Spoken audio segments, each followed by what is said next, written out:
Hello, everybody. Welcome to this week's episode of the Lunar Podcast, Little Understanding, No Answers. I'm Val. And I'm Ol.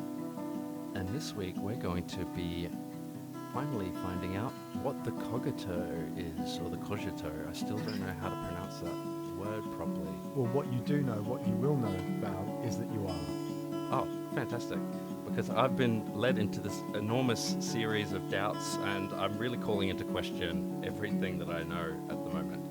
But as a nice little reprieve from all of these kind of thoughts that besiege me and doubts that I feel, I was feeling in a very poetic mood. Oh, you were? Yeah, I was going for a little walk along the Seine before I came into here, now that we're down in this dingy basement, and I thought maybe some poetry, a nice little bit of poetry reading to open up this week's episode wouldn't go astray.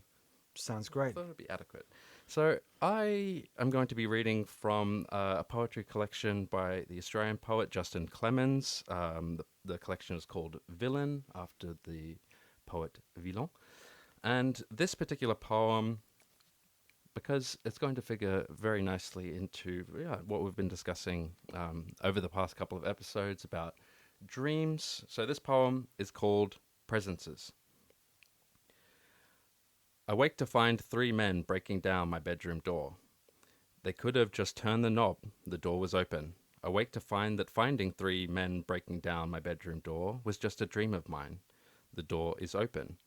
The men are in my head. It was just a dream. The door is open. I shut the door. The door is in my head. The men are breaking down. The men are breaking down. The door is open.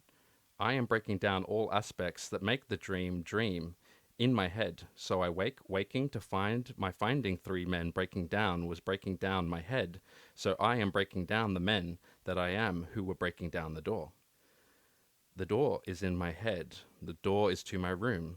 And you, though nowhere here, are here, but not breaking down my door, not breaking down, though I am breaking down, since you are not here, not in my head, nor in my room, but there you are, not here, though the door is open. I wake, dreaming, finding you not there in the open door. Well, there you go. That is the most perfect diagnosis of everything that's wrong with Descartes Meditations. Exactly. It's all men just trying to break down doors in their heads. Exactly. Hoping to find something on the other side. Hoping to find you, but there's no you. But there's no you to be found. But perhaps Descartes will give us a different answer. Well, maybe we can find an antidote. I also, funny that you mentioned this, was in a poetic mood as I came to work. In fact, I did not come to work. I wafted to work. You wafted. I wafted along the Seine. You were blown along, perhaps. That's right. Blown along, wafted along. This is from Ossip Mandelstam, his selected poems, and this is actually something he wrote before Stalin threw him into the Gulag in 1910. Eardrums stretch their sensitive sail, the widening gaze empties, an unsinging choir of midnight birds swims across the silence. I am as poor as nature, as naked as the sky, and my freedom is spectral, like the voice of the midnight birds. I see the unbreathing moon and a sky whiter than a sheet, your strange and morbid world. I welcome emptiness.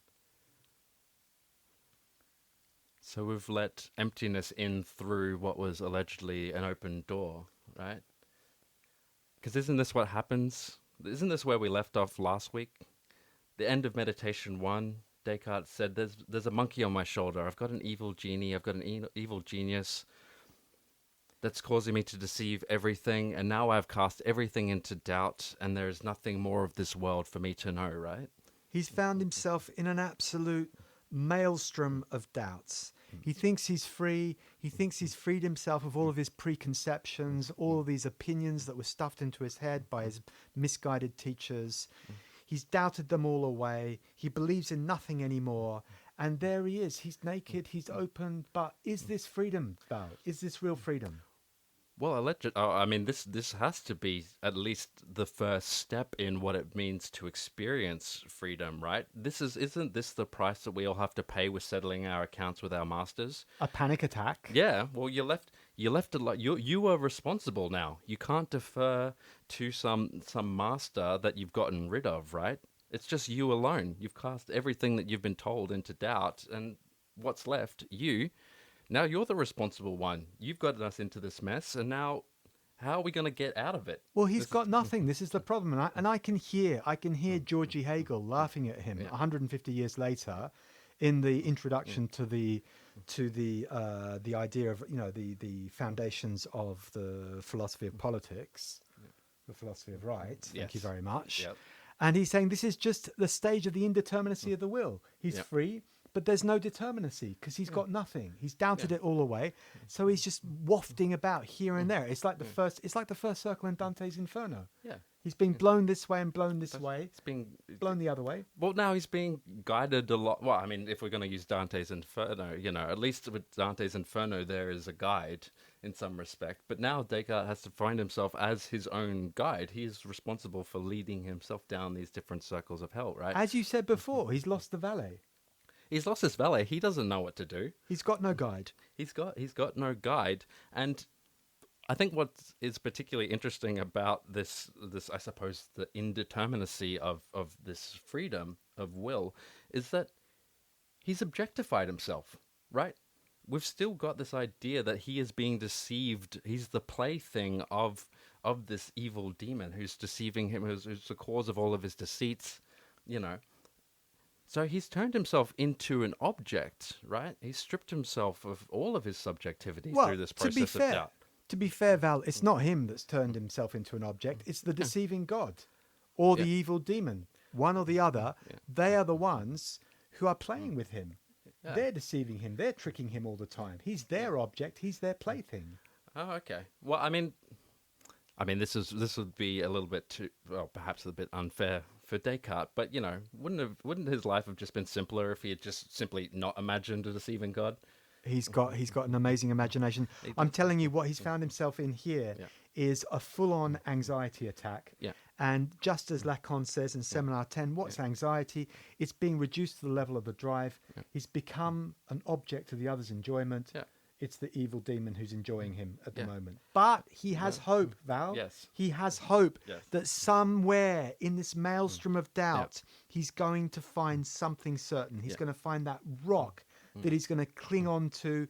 It's not just Scylla and Charybdis. There's actually a rock somewhere, and it's not just limpets that are going to cut his hands. He's going to be able to scrabble up onto this rock and resist the waves of doubt. He's going to be able to resist the waves of doubt because, as he says at the beginning of this meditation, he says, I've led myself into this position of such doubt that I feel like that I've plunged into this body of water, whether it's a whirlpool or something else. It's a jacuzzi. It's a jacuzzi. It's a jacuzzi. Jacuzzi without a bottom. It's a jacuzzi without a bottom. He can't touch. Yeah, he can't touch the bottom with his feet. He's being swirled around. But doubt is not an end unto itself, right? Doubt is going to help him get to somewhere else. And this is what he tells us. He says that,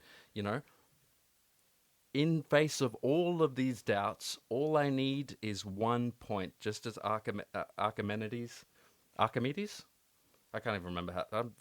I've always been rubbish at pronouncing Archimedes. Archimedes. We'll go with that Archimedes. one. Archimedes. Potato. Tomato. Yogurt. Yogurt. Yeah. So like Archimedes. Marmite. No, those are absolutely distinct. No, absolutely not. I will not accept any kind of both based on yeast thing of. There would be no identification between. Anyway, well. Between Marmite and Vegemite. No. So, just like Archimedes, he wants to find this point from which he can lift up the world into knowledge, right? All he needs is one clear, distinct idea in this maelstrom of doubt, and he'll be able to get to begin to construct and interrogate what we can know and what is possible to know. But he's scrabbling about. He's scrabbling. He's trying to find a foothold. It's like he's drunk too much champagne. He's in the jacuzzi, the bottomless jacuzzi. He can't get out of it. I don't know if you've ever drowned or nearly drowned, Val. I've been dunked a few times pretty severely swimming off the coast of Australia. So, yeah. Well, I have actually. I actually nearly drowned once due to a very unfortunate identification. Oh, okay. Do you mind sharing this story or? Well, I had the misfortune to go to a religious school in primary school, Yes. and they told us the story of Jesus walking on the water. Okay. And so, you putting two and two together Well, I said, thought I well, could do this. I am also the Messiah, so I Well, can. it wasn't a question of being the Messiah. It was just a Wow. question that I was taken to the swimming pool by my mother, Yeah. right? And we had what we like to call floaties. Yes. You might call them armbands. I call them floaties. I call them floaties too. I stuck them, stuck them on my arms Yeah. to hold my little unswimming body up in the water. Yeah. And I thought, I'll just put them on my ankles. I'll put the floaties on my ankles, and then Okay. I will walk on the water just like Jesus did. Oh, okay. I see. Because I was going to say, what possibly led you to believe to put on the floaties in the first place if you were convinced that you could actually just walk on water? It seems like an unnecessary. Oh It no, seems like this a was- moment of doubt. I was a modern child. I believe in technology. I Oh, believe okay. in assistance. It was just physics. I was thinking, this is buoyancy. I'm just Yeah. going to shift where the buoyancy is. Okay, so you attach them to your ankles. And you- what happened? He steps stepped into in. the water. In my defense, I reckon I got at least 2 meters into the actual swimming pool before my feet flipped, my head Okay. swung down into the water. Yep. And there I was with my feet stuck above the water. Yep. And I was doing all kinds of Yeah. abdominal crunches, trying to get my head above the water. Ah, yeah. And I was nearly drowning. I could. Well, I imagine that's what Hegel must have felt like when Marx flipped him on his head, right? Well, yeah, but did Hegel get rescued by a lifesaver in a red costume? I don't think Hegel had the benefit of the lifesaver of being. I suppose he. I don't think he ever recovered. I don't think anyone ever flipped him back onto his head. Well, Yeah. Val, I think this is a good moment for us to shout out to all those lifesavers on the beaches and the great work they do. Yeah. Oh, fantastic. I mean, saving lives, saving thousands and thousands of lives. Mostly tourists, but Well, given the activity of the sharks in Sydney Harbour recently, you can Yeah. be a Sydney sider and get eaten at the moment, yeah, it seems. absolutely.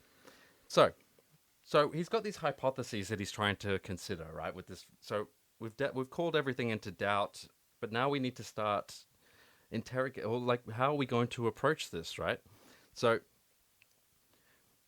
he's got this idea that maybe there's a God who is the author of my thoughts, right? We've got a deceiving genius who's deceiving me, but maybe there's also there's God who is authoring all of the things that are going on in my head, right? So he's got a god who starts him off thinking, then another deceiving god comes in and tricks Yeah. him in what he's thinking, and then an evil demon comes along at the end of the assembly line and really twists everything up.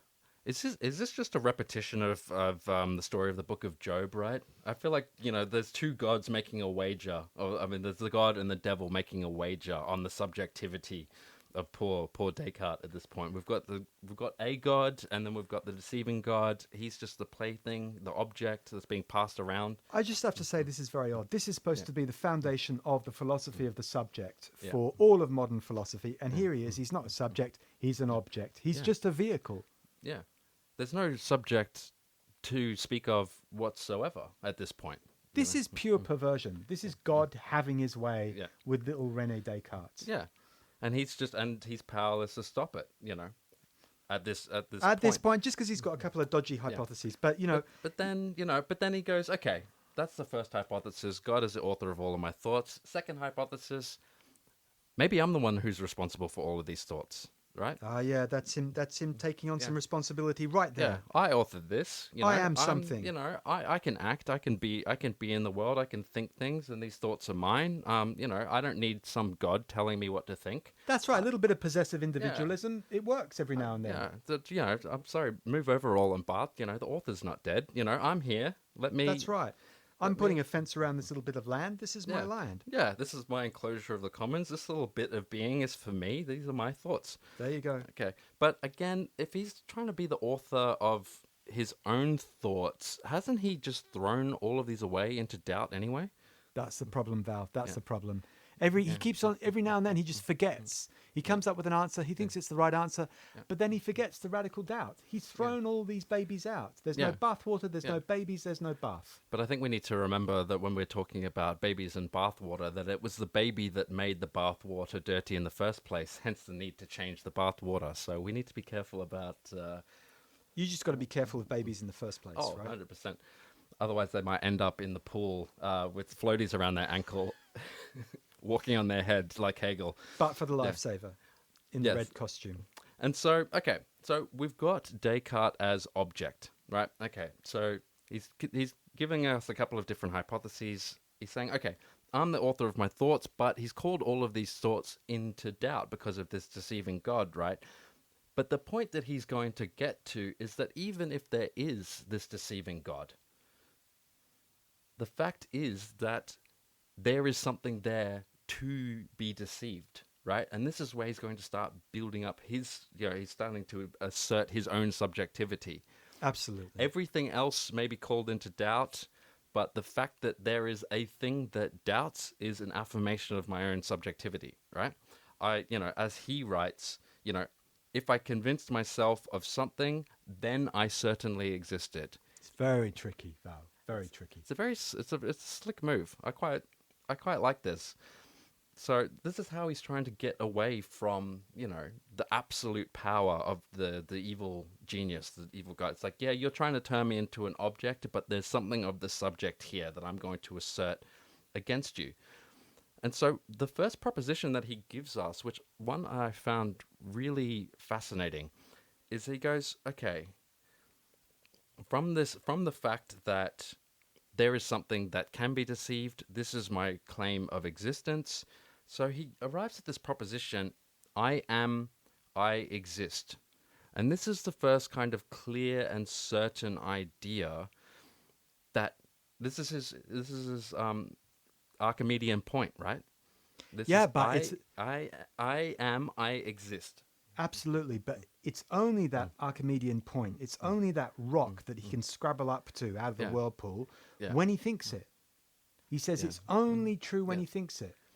So he's got to be thinking it pretty often, Val. So he's constantly, like, the only thought that can be repeating in his mind at this point is I exist.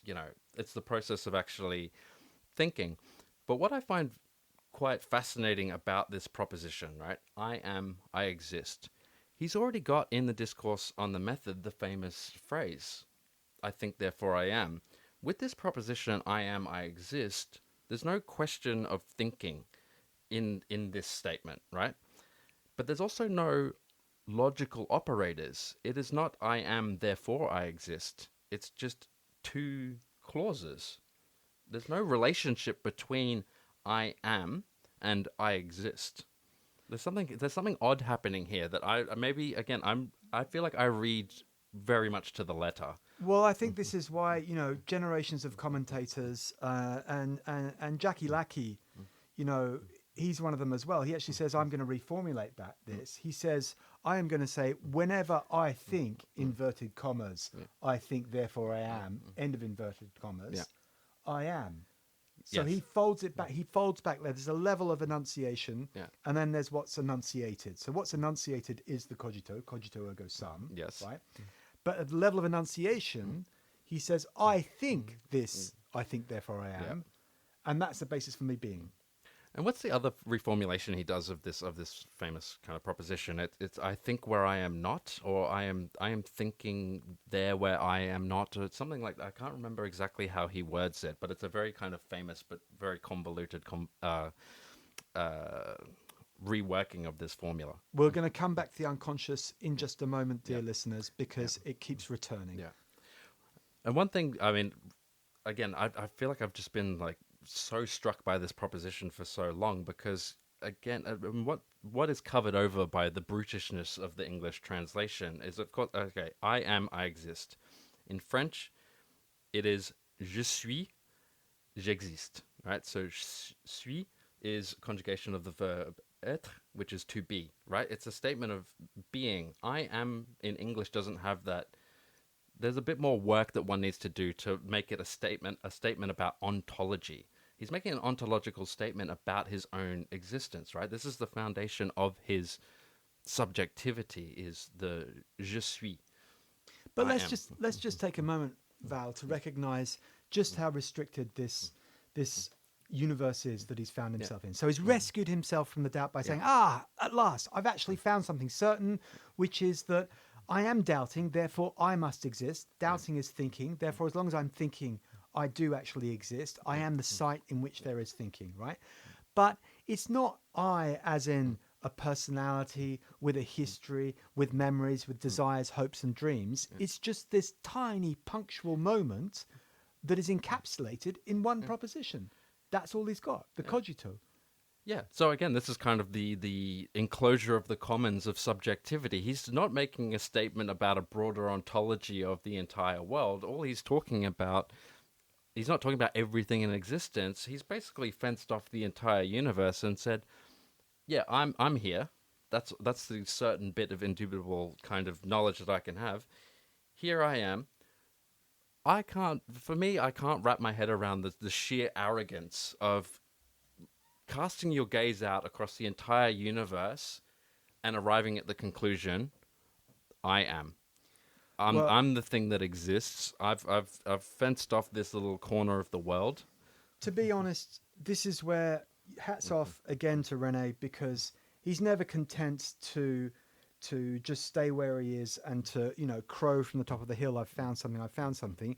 He instantly raises a question. And what is philosophy if not raising one difficult question after another and just, persisting with them? He says, what am I? Okay, I know that I exist, but what is this I that exists? That's the question he's going to begin interrogating. And of course, this was me being very uncharitable because, again, as he states at the beginning of this meditation, and also, many times throughout the discourse on the method, it's like this is just a point in the method. This is the little point from which I am going to then begin constructing an understanding of the world, right? But for us to be able to do that, we have to go point by point. We have to be able to go, okay, we have this one bit of absolutely certain knowledge, and from here, then we can start thinking about what are the other things we can know in the world. And as you just said, we have to know what this I is. What is it thinking? What can it do? What is the thinking thing, right? Well, before you get ahead of yourself there, I think he's going to actually look at some of the traditional answers to these questions. Now, this is one of my favorite things to do in philosophy. Philosophy is one of the great disciplines that tries to come up with answers to that question, what am I? Yeah. It's not a bad question. Who am I? What am I? Yeah. What's my purpose in this life? It's an open question. Yeah, we're still asking it thousands of years later. Why did I forget my umbrella again? Yeah. I knew it was going to rain. My senses told me this, and yet there was still something lacking in my subjectivity. So he interrogates some of the classic answers to this question. So Aristotle at one point says, what's a human being? It's a biped without many feathers, right? I thought that was Plato. No, featherless. Aristotle was the one whose father was a doctor. So the famous story of Diogenes bursting into Plato's academy with a plucked chicken and tosses it and says, "Behold a man." That was Aristotle? That is totally apocryphal. Oh. And it involves a barrel anyway. But I love mythologies. But as we're going to get into a little bit later, Descartes is a bit of a critique of the mythologies and ideologies that get invented in our imaginaries. Right, so he's got this critique of Aristotle's rational animal. Yeah, that's the other. He does actually refer to the other definition that we know from Aristotle's Politics, which is that human beings are rational animals, right? Yeah.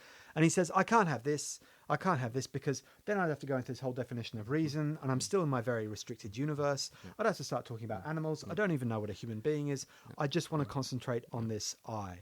So basically, he's got to draw the answer to the question, what am I, out of his mind. He can't go off and refer to the philosophical tradition. He's thrown all the books out. Yeah. He's burnt down all the libraries. He's the Sorbonne's no longer there. He's put dynamite at the foundation, so he can't refer to any past. Again, there's this kind of radical separation with the past and a move towards towards the future. But I want to come back to this rejection of his past masters, right? Because, okay, I understand. He goes, I don't want to use Aristotle, rational animal, animal, no idea what that is, don't know what a human is, but the rationality thing, that it disturbs me a little bit, because hasn't he been using a form of reason this entire time in these meditations and in the discourse on the method? It's a rational kind of procedure because you can't just base it on your sense perceptions, right? There's a rationality. There's a mode of thinking that could be described as rational in there, right? Maybe he'll give you, he could talk about rationality because he is actually using it, as you point out quite rightly, all the time. But I would point out that rational there is in the position of an adjective. It's qualifying a substantive animal. Right, so he's going to be able to, he's going to have to treat it as the property of a very particular kind of animal.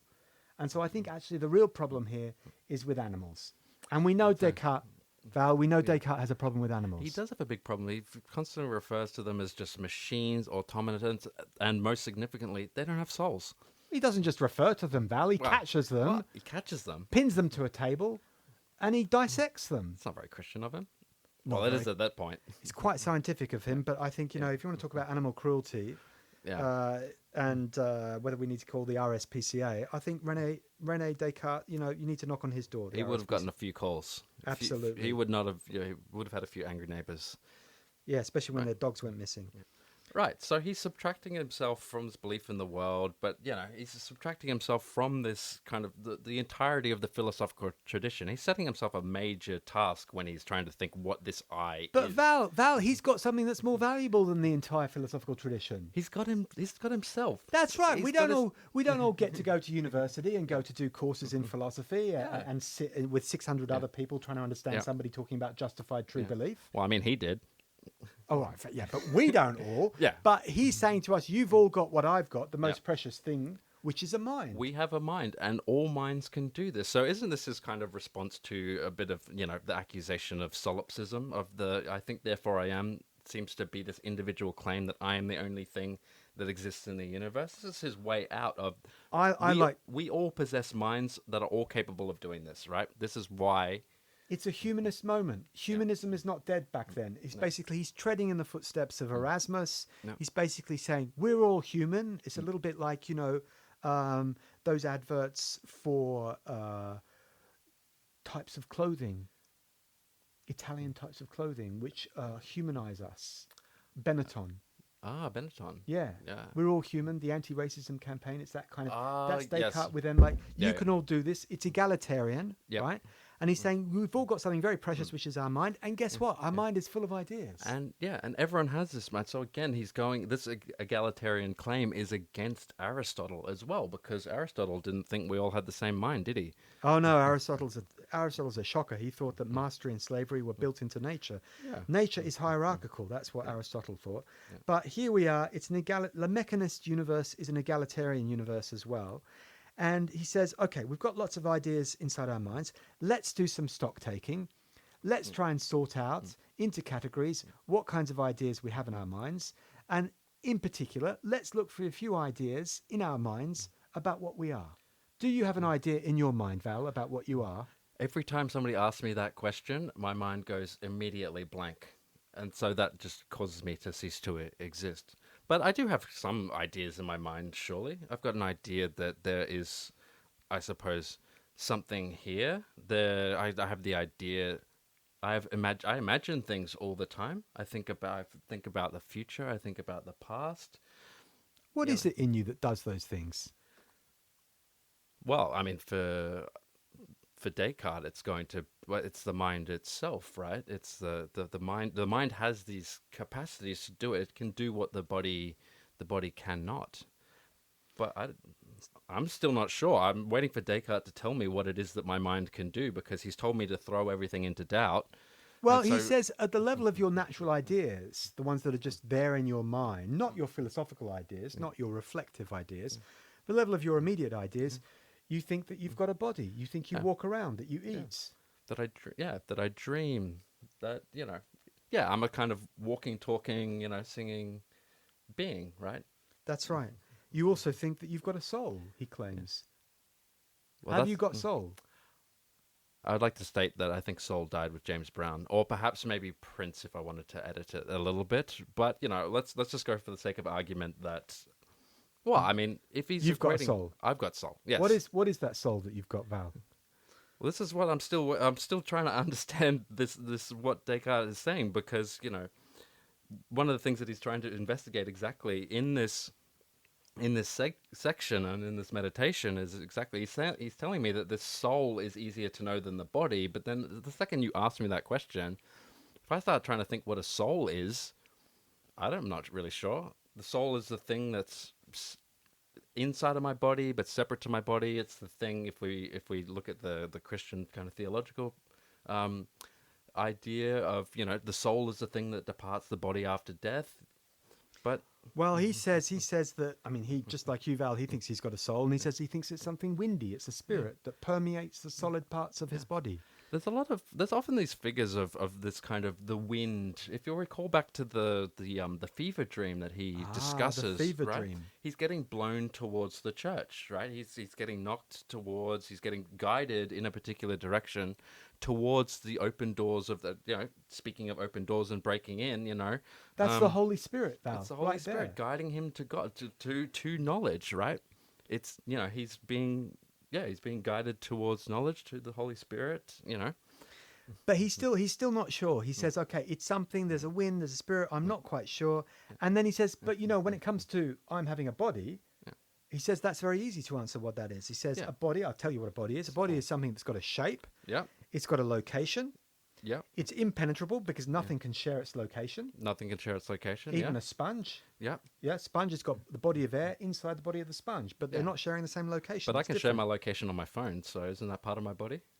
That's completely daft and different. Like, that is a digital point. It's not the same thing. And a digital point doesn't have any actual extension. It's just got coordinates, right? Okay. But here we're talking about something that's got extension. His body has extension. Yeah. So I have coordinates in time and place. There is only my body. So it's very simple to understand. It's got arms, it's got legs. It's tangible. It's tangible. Yeah, it's tangible and it's movable. Using your senses, you can touch it, you can feel it, you can see it. But don't get too cozy there, Val, with your body. Don't get cozy with your body. Why? Because the evil demon has cast all of that into doubt. Every time you think you've got a body, and you think, what am I? Oh, I'm something with a body. Yeah. The evil demon is tricking you. Yeah. It's thrown out. It's thrown out the body. But the only thing that I cannot be deceived about, as we kind of just saw, is that I have a mind, or I have a soul, I have a thing.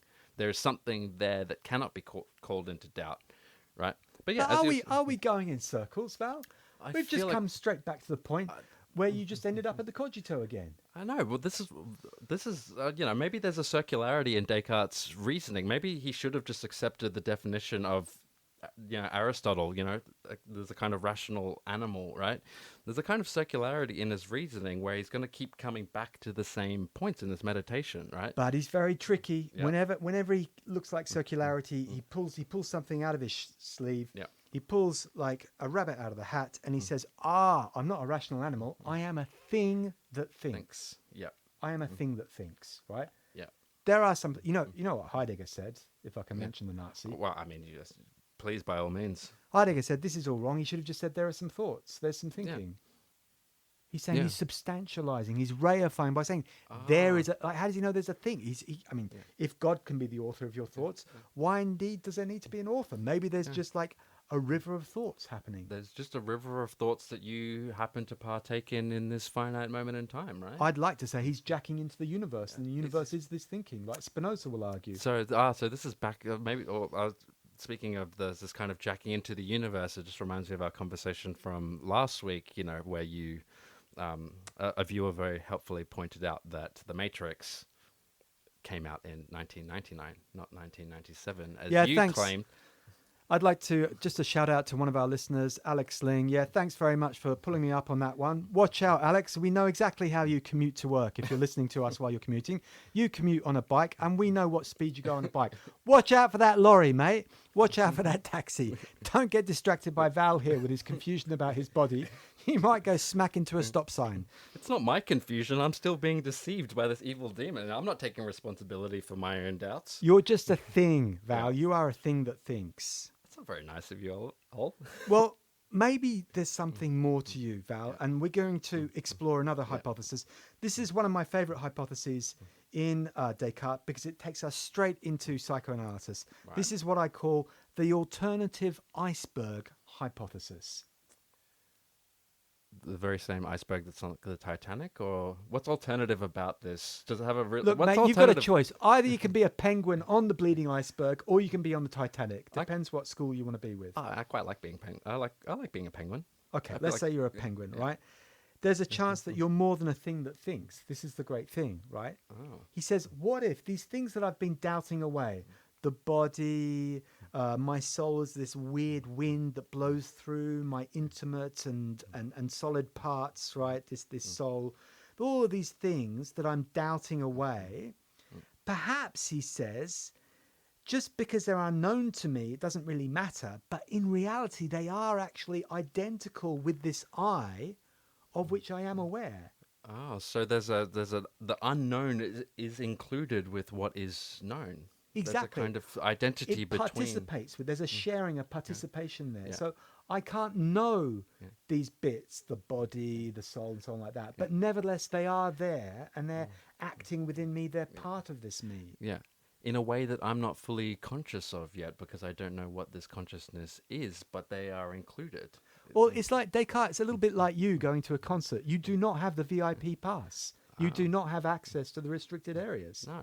And there are many restricted areas. Let me Oh tell yeah, you. I mean, I think the areas that are restricted are far greater than the area that we actually have access to at this point in time, right?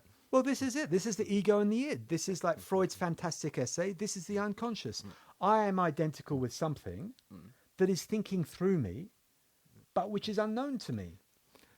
So you're so in this use of Freud, right? So you're placing the cogito at the level of the ego, and then the unknown at the level of the id. Well, what is not the cogito is the id. All the swirling unknowns that nevertheless act in my body. Is that how we're doing it? Ego, id? Absolutely. So the thing that thinks, the reflexive consciousness, the consciousness that practices introspection and can inquire into and list all of its thoughts and inspect the mind as though it's some kind of cupboard that can be tidied up, that's the tip of the iceberg. That's where the penguins are. That's right? where the penguins are, yeah. And then below the surface of the Arctic waters, you have the rest of the iceberg. That's where the seals are. That's where the killer whales are. Right? That's where the orcas are coming for the yachts. That's right. That's the id, man. That is the id. That's the id. Talk about enjoyments. Yeah. And what I like is that Descartes got a kind of like a choir boy kind of response to this. Right? He doesn't say, oh my God, that's interesting. What are these unknown things that are part of me? He doesn't say that. No. He says a very Christian thing. He says, I don't want to know. Yeah, that's out of my... I don't want to know anything about this. This is out of my control, right? He says, I do not know. I'm citing him perfectly here. I do not know, and I will not argue, since I can only make judgments about things which are known to me. So he's just... Again... Sounds like an excuse to me. He's very much taken the easy way out. He's really sticking to, just stick to what you know. I'm not going to inquire into all these other kind of uncomfortable things that are acting within me. All the wind that's blowing through, all these the mechanisms of all these different parts of my body. It's like I don't know anything about that, and I don't want to know. It's like the drunken neighbour who gets called up in front of the judge for crashing his car into the next door neighbour's garage, and he says, I cannot judge things which are unknown to me. I'm so sorry. I had a blackout. Oh, I wasn't present in the driving of this car. I was just moving along. This was just an expression of an extension of myself. There were bodies doing things. I wasn't quite sure. I wasn't there. Well, I have to say, Val, I have a problem with Rene right here, because what's happened is that his first person inquiry, his method of just thinking from the position of the thinking subject, right, it has radically restricted the size of his universe. There are all kinds of things which he doesn't know whether they exist or not, and he's going to say, I don't really care, because if I can't know them, they don't exist as far as I'm concerned. Yeah. That's too convenient. Well, but that's just again. This is the kind of the enclosure of the commons of the universe, right? He's not doing an ontology as such yet, or if he is doing an ontology, he's reduced it down to a single. But subject. Val, you can't enclose the universe. If there is a commons, the universe is a pretty good name for it, right? Yeah. Like we're all part of the universe. And along with Hamlet, I would just like to say there are more things in heaven and earth, Rene, than I dreamt of in your philosophy. Well, I should also point out, Oliver, speaking about the enclosure of the commons and talking about the universe, that the enclosure of the commons was a bad idea. It's only led to disastrous consequences. So I wonder if we're going to get a similar schema in Rene's enclosure of the commons, right? He's just reduced everything down to this thinking thing. Right? Well, we've got to see where he goes with this before we condemn him beforehand. But let me just say that there is actually an excuse for him, right? Because what he's saying is, and again, I'm reading between the lines, but I like to read between the lines. He's saying that, okay, maybe there are unknown things that might exist and that might form part of my I, but in order to posit them, I'd have to imagine them, right? Because I don't know them. No, Right. I'd have to imagine. So my whole like iceberg thing, and you're the penguin, right? Yeah. And there are orcas. And the seals jump up and eat some of the penguins from time to time. That's my imagination, right? I'm imagining it. You're trying to tell me you came up with that out of your own mind? That is something is authoring my thoughts. I don't know quite whom, Val, right? Maybe it's the orcas. Yeah. But basically, Descartes in this meditation, and I think, again, between the lines, what he's really doing in this meditation is he's engaging in a thoroughgoing critique of the imagination. And what are the possible? Why is he critiquing the imagination? There must be some kind of contemporary relevance for us reading Descartes now? Why would we want to critique the imagine? I thought imagining things was a great idea. That's how we build a new world. We have to think about a different future. We're caught in our ways. No, you've been watching too many Hollywood films. You've swallowed the Gatorade or whatever the hell it is that Microsoft poured down your neck with saying dream dreams with Microsoft Office. I got the COVID vaccine, so I've got the microchip. That's right. You're trying to express yourself. No. The imagination is basically it's a complete ditch of figments of falsity, basically, for Descartes. Like it's a bunch of rubbish. So it is the first go-to for any of us when we think that we know something. We imagine things, and Spinoza's going to follow him on this. He's going to say we live in a fantasy world precisely because we trust our imagination, and we need to go back and use reason, ditch all of our preconceived opinions, and we cannot trust our imagination. Yeah, work with what you know. This is exactly, and maybe this is Descartes being very prudent. So I'm only going to make judgments about things that I'm certain of and that I know because I've been led astray so many times by my imagination. We have all these kind of flights of fantasy, but they often come into conflict with the world. Right? Well, it's not only you, Val. Unfortunately, the crazy ethno-nationalist neocons are having a hissy fit over just what they imagine to be American culture, for example, at the moment. Somebody sung a song in Spanish at the Super Bowl, and they said, "I'd like it to be more American, more apple pie and fried chicken." Is that all that America is for this supposed nationalist? You would think that a nationalist would have a far greater imagination if they want to, if they're trying to project the greatness of their nation. I'm not even from that country, and I can think of 26 better things than fried chicken.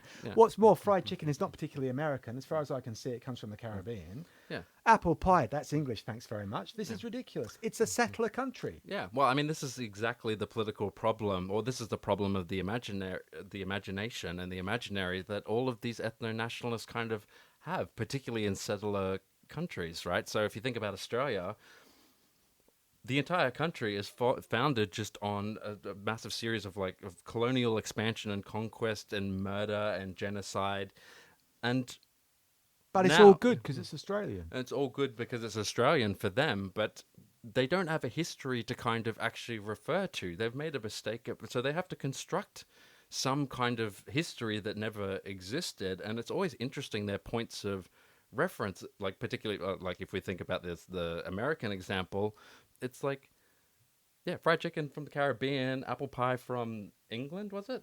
No.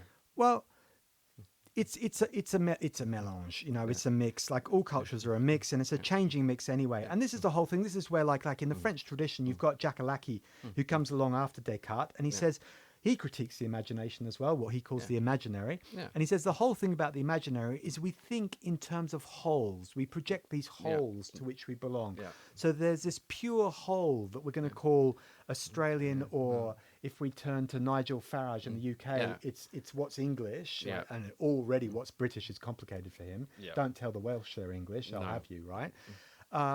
They project these holes to which they supposedly belong and other people don't belong, but there are no holes in the first place.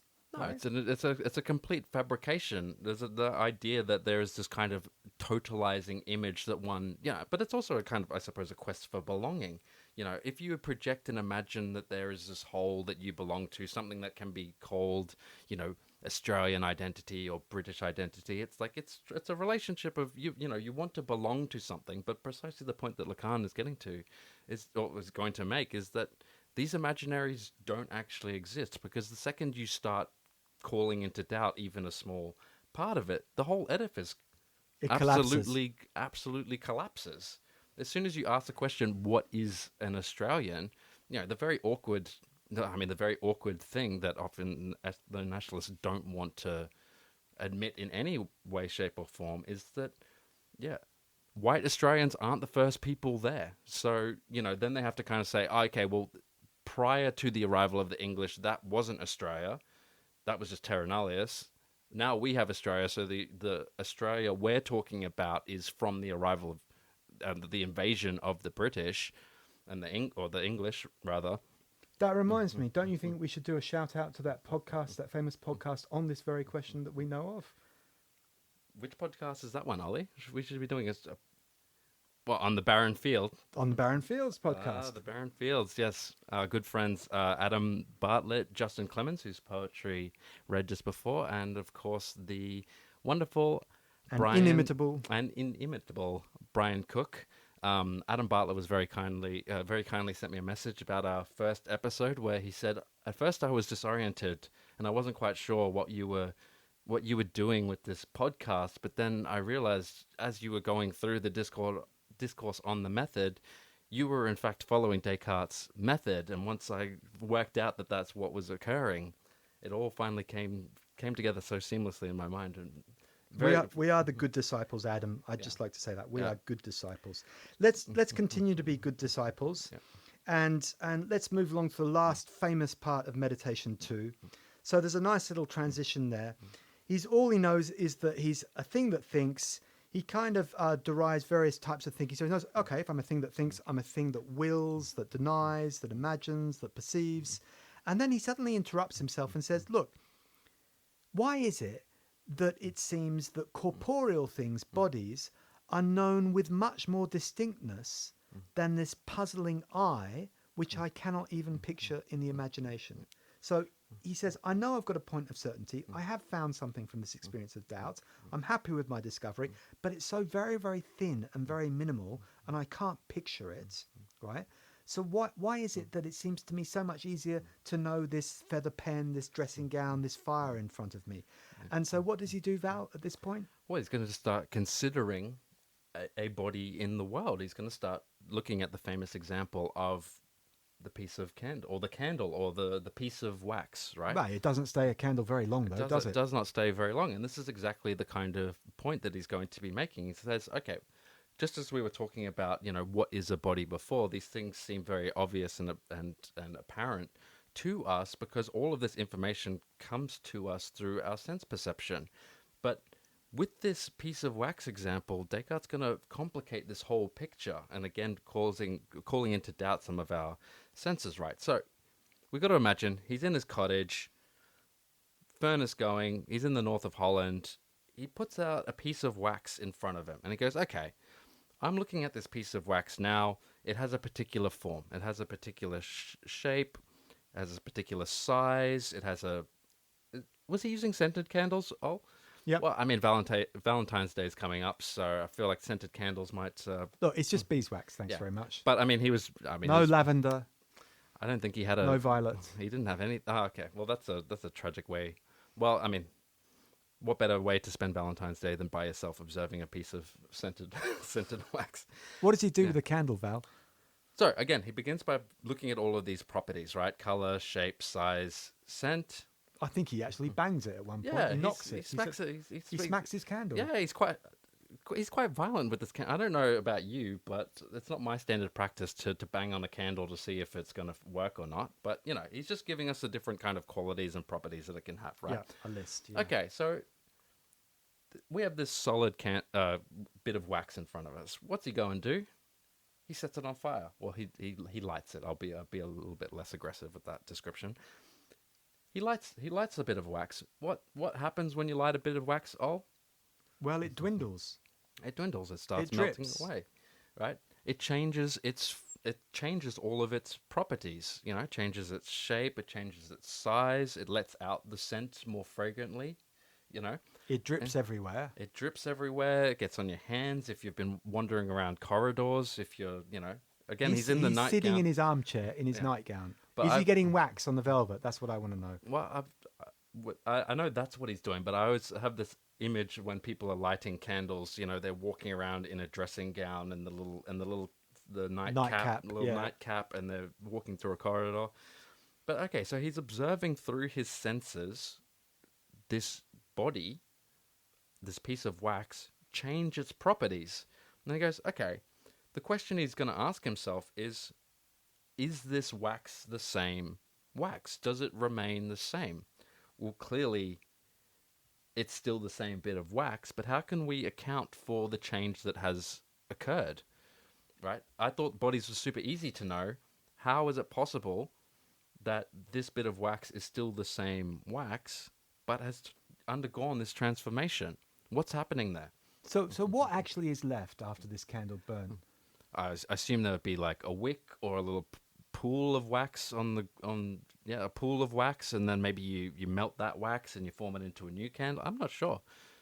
Right, so he's got this molten puddle of wax that's gone slightly dirty grey. It's no longer a nice colour. Doesn't smell as well good, yeah. Yeah, he can't light it again.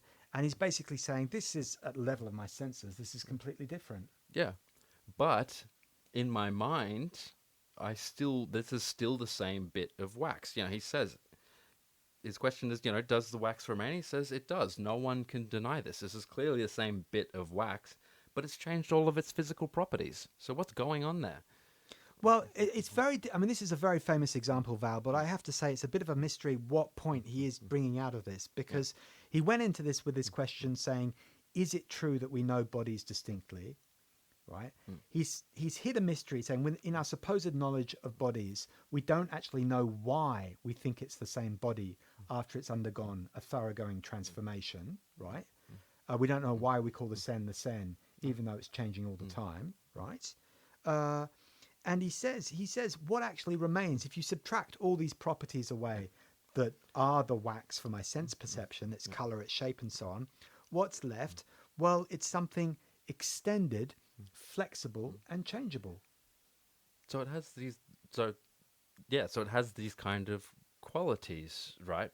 But couldn't the same thing be said? So that is his definition that he's giving for every kind of body, right? Everybody, your body, my body, this desk, these pieces of paper, they're all extended, flexible, and changeable. Well, sorted. That's easy to know. 3 points, and that's all. But like when I was thinking about this, just because I've been teaching book 2 of Spinoza's Ethics, there's this really interesting kind of question of what is the relationship between mind and body, obviously, but what's the relationship between bodies and bodies? And there's this kind of interesting thing where, okay, so if we're using the example of body to body, I'm using my sense perceptions to look at another body, which is, this piece of wax. It seems like I'm not actually getting any knowledge, or not able to produce any knowledge or get any further into answering what this bit of wax is, because all I'm seeing is this perpetual kind of flux, all these changing of properties, right? It's only in the mind that we get this kind of definition. Okay, so it is extendable, it's flexible, right? It changes. So there's something about what Descartes is trying to do here, that the mind can grasp something about bodies that the interaction of bodies can't. Well, exactly. And I think this is part of his claim. So Descartes is known in the history of philosophy. He's John Locke, for example, British empiricist, sets up Descartes as his enemy, as his arch enemy, because he says Descartes believes in innate ideas. In other words, all of us are born into existence, and in our minds come with some ready-made ideas, right? And here's our first candidate. He's basically saying that all of us have this idea of body. Yeah. So it doesn't matter what our experience is, because you can't get the idea of body from experience. In experience, you've just got changeable impressions and properties, right? Yeah. But body is the idea of something that persists underneath change, to which properties are attached. It's a separate this, it's a substrate, and it's flexible and it's changeable. This, Val, I just want to point out, is sneaking Aristotle back in through the back door. Yeah. This is Aristotle's concept of substance. In Through the Outdoor, as the title of that Led Zeppelin album. I can't remember if it's 6 or 7. I've told you before, I stopped listening with Led Zeppelin 4. It was no longer possible. They became pompous. Yeah. So he's sneaking in Aristotle by referring to, we can know bodies by these 3 kind of qualities, right? He's just said for all his I'm going to overturn the entire philosophical tradition, go to, take Aristotle and put him in the garbage bin. He's just basically said we're all innately Aristotelian.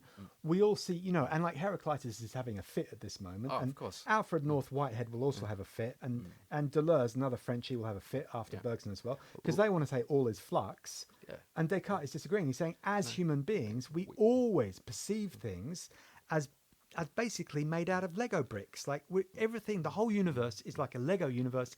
It's made out of distinct bits that you just mush together. Yeah. No, you're not mushing them. You can add them. You can't mush them. They're impenetrable. I don't think you've been trying hard enough to mush your Lego bricks There is together. no blurring and no mushing in Descartes' universe. I'll have you know. There might be whirlpools, and there are a fair of those in the cosmos. We'll get to that. So these are discrete little building blocks of all. So this has just posed a question for me then, right? So we have a definition. We've been banging on all this episode about, there's this minimal subject in this universe, right? It has this particular formulation.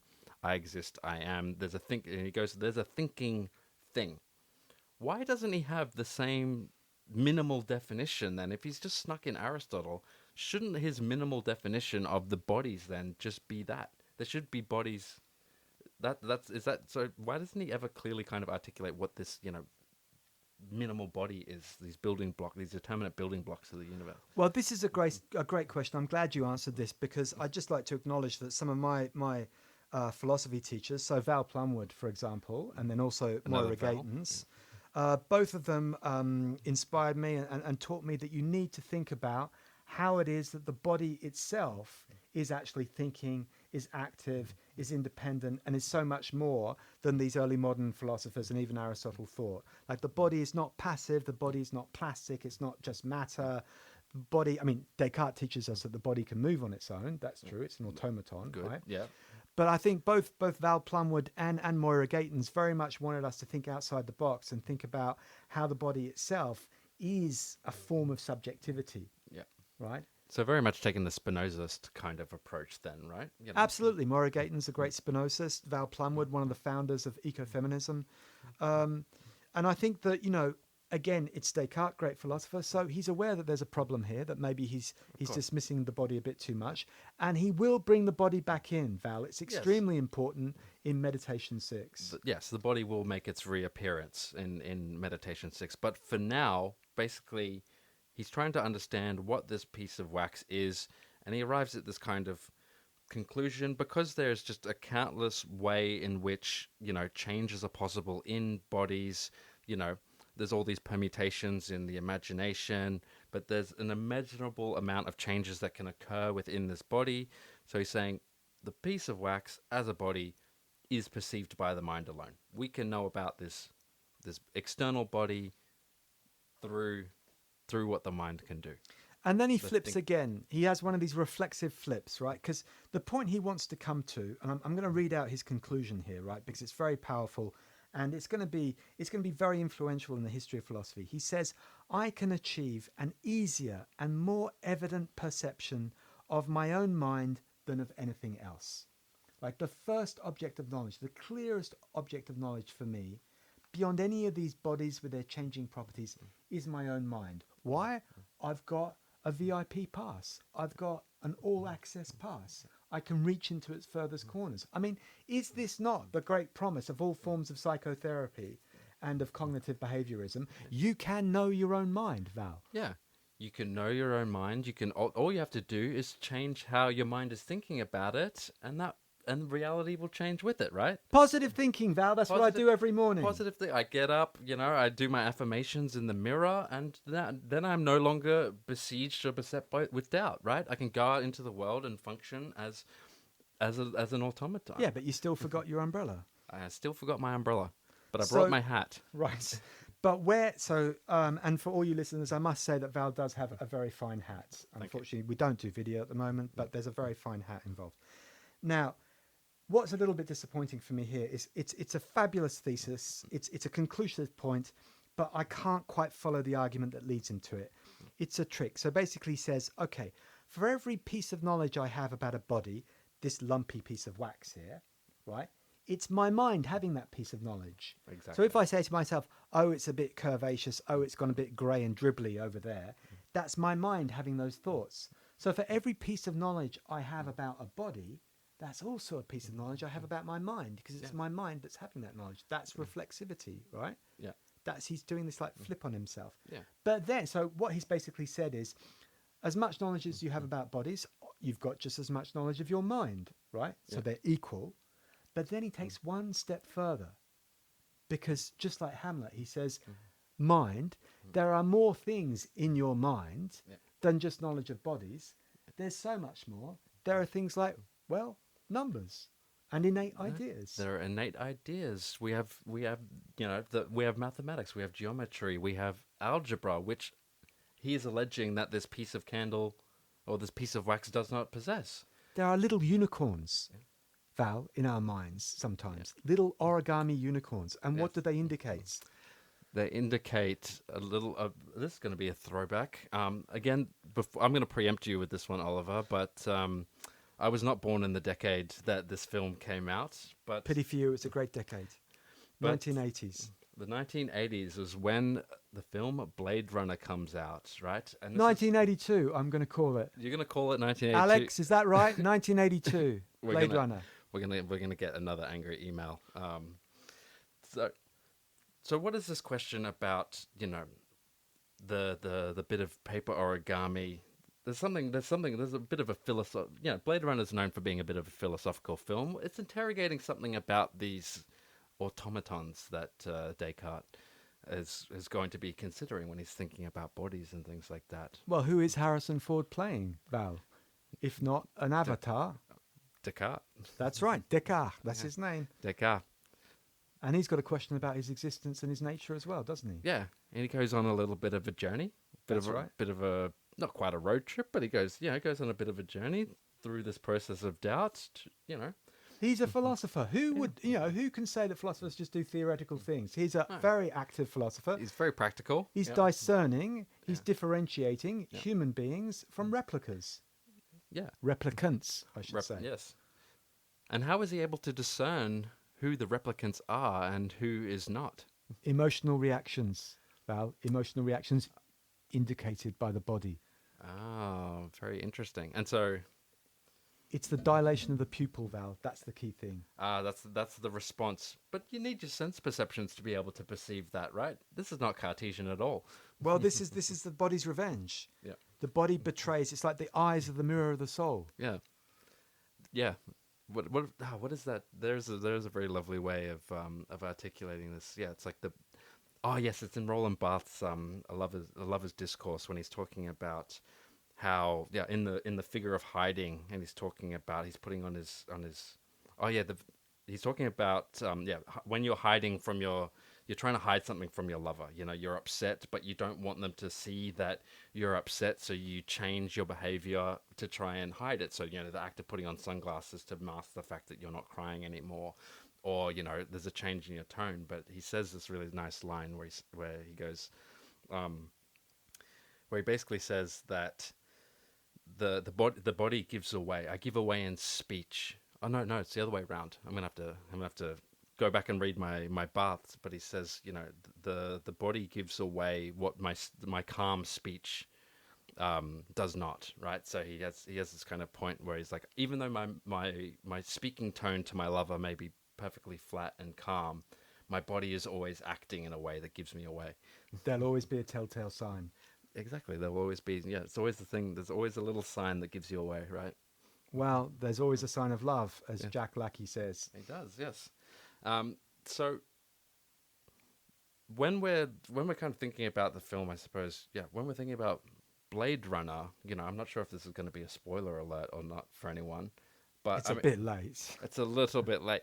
Well, I mean, we haven't said it yet, but I was deeply kind of embarrassed by one of my friends, or mocked relentlessly by one of my friends, because I had watched Blade Runner, the director's cut, got to the end of it, never once asked myself the question at any point in the film: is Descartes a replicant or not? Never. Well, it's a big question. I think we're going to leave that question with our listeners. We're gonna have to leave that one, but yes, I was made to feel very, very foolish. So, if you'd like to hear Val save himself from his foolishness by demonstrating the existence of God, tune in next week where we'll be reading the famous Meditation 3. It's been an absolute pleasure as usual, and I hope to hear back from you. We love getting messages about all of the things that we say, all the mistakes that we make in particular. So yeah. So I'm going to put it out there. I'm going to be creating an email address. So anybody wants to write to us, any fan mail, please address it. I'm hoping that I'm going to be able to get the lunasroadtrip@gmail.com registered. Otherwise, I'm just going to have to invent a bunch of fan mail and hate mail and respond to that instead. So please save us a bit of time and write your hate mail to Luna's Road. Is it Luna's Road Trip at Gmail? Luna's Road Trip. Luna's with the S there, no apostrophe, of course. Yeah. We'd love to hear from you. We'll communicate that when we've actually made it. So thank you very much, everyone, and hope you tune in next time. Goodbye.